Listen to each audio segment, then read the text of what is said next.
মালদ্বীপে বসবাসরত বাংলাদেশি প্রবাসীদের পোস্টাল ভোট নিবন্ধন প্রক্রিয়া সম্পর্কে সচেতনতা বাড়াতে মতবিনিময় সভা অনুষ্ঠিত হয়েছে। প্রবাসীদের ভোটাধিকার নিশ্চিতকরণে গুরুত্ব আরোপ করে আয়োজিত এই সভায় উপস্থিত ছিলেন বিভিন্ন কমিউনিটি সংগঠনের প্রতিনিধি, প্রবাসী নেতৃবৃন্দ ও সাধারণ প্রবাসীরা।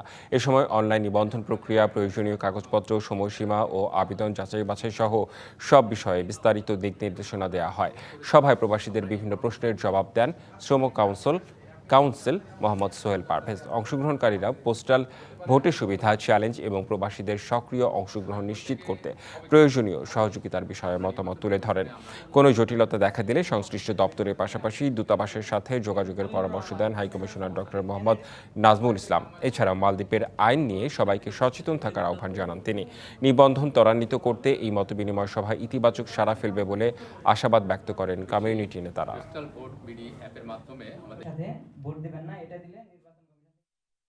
আমার পাসপোর্টে খলিলুর রহমান, কিন্তু এনআইডিতে আছে এমডি খলিলুর রহমান। অ্যাড্রেসের ক্ষেত্রে ভুল হইলেও যদিও এরিয়া ওয়ারি যদি পিক পোস্টে থ্রো করে তাহলে তার নাম্বারে SMS যাবে। SMS ছাড়া তো আর সেটা কালেক্ট করতে পারবে না। যেই সকল পরামর্শ আমরা তাদের থেকে পেয়েছি সেটিকে আমরা গ্রহণ করেছি।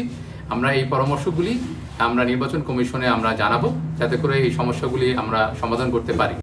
নতুন এবং ফিরে আসা গ্রাহকদের জন্য নগদে চলছে ক্যাশব্যাক সহ প্রতিদিন হাজারো উপহার জেতার সুযোগ। হবে আশা আর ফেরা, সারপ্রাইজ সেরা।